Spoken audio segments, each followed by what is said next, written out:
Last night around 8 o'clock, we got reports of residents seeing drone activity in the area. The latest over Evesham, and those were big too, the police here saw. Police went out, were able to observe some of them. We looked like there was reports of between 4 to 8 drones. They weren't like the typical types of drones you would think of, like a hobbyist that goes up and takes pictures of whatever. These more look like unmanned aircraft. There's some were as large as like an SUV flying around in the area. Social media fueled fear has followed many of the drone sightings, and so has legitimate concern from government leaders.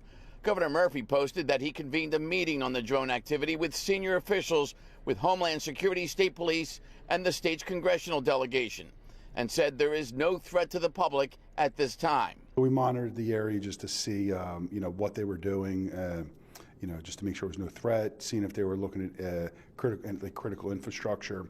And then we monitored them until they continued through town, which they were out of here about 11:15. And then they headed towards Cherry Hill and ultimately towards Philadelphia. Did it concern you this could be nefarious activity? Yeah, I mean, especially with the advanced technology that they seem to have. They're not like most drones. They're within sight. These are obviously being controlled somewhere else.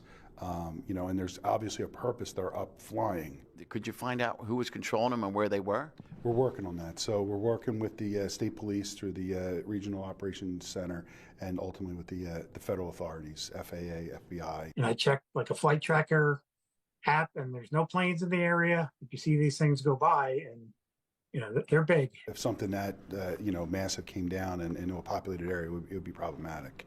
But it didn't. I mean, it was very windy last night. The size of these and the technology with them, they didn't seem to be affected by the wind. They were varying altitudes. They said sometimes as low as 100 feet, other times as high as 2,000 feet. In Evesham Township, Steve Keeley, Fox 29 News.